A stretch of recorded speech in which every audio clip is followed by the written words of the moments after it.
Hello, good morning. Just one quick question, actually, to Mrs. Nice. I'm Karsten Schwierep from the Permanent Representation of Malta to the EU.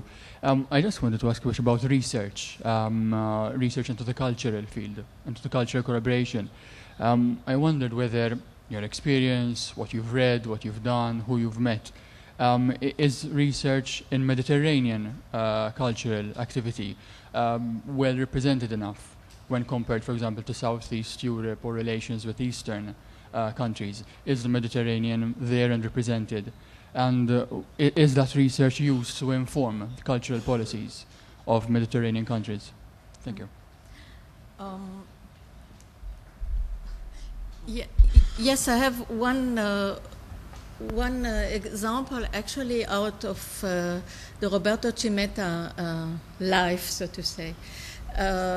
We have worked a lot with the Anna Lindh Foundation to introduce the aspect of mobility of artists into the program of the Anna Lindh Foundation, and they have accepted it. And this year, for the calls for 2007 for the call for project, they have introduced also mobility in artistic sector.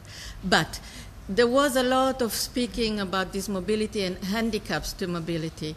And for sure, one of the handicaps is the question of visas and so on. And so one of the idea was, I mean, embedded in Anna Lindh, was to create a kind of special visa for artists or for cultural people from the cultural sector. So we basically at the Roberta Cimetta Fund, we have a little problem with it. Why? Because if you are discriminating positively, it means that on the other side you are discriminating negatively the others. So this is a big question, a moral question you have to reflect on. But on the other side, who is the artist in the Mediterranean? I don't think that not even Anna Lindh, but not even Roberto Cimetta is capable of defining the status of artists in the Mediterranean countries.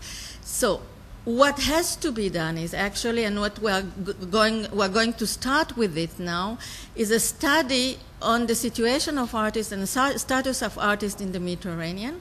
And after this study, we will formulate a strategic recommendation that they will go to Anna Lindh, but also to the Euro-Mediterranean Conference of Ministers that will take place, Minister of Culture for sure, that will take place at spring 2008.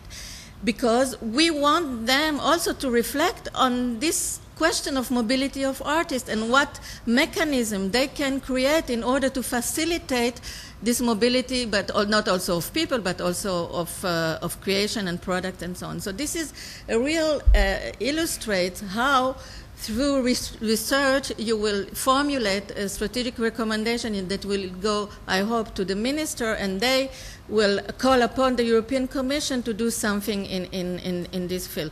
But I can bring many other examples for the same thing. So there is no observatory for cultural policies really in the Mediterranean. I think Alexo is starting.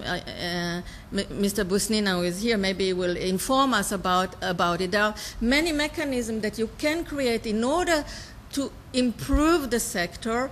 And by improving, improve the knowledge first. And by improving the knowledge, you can formulate policies in order to improve situation and to bring solution to problems.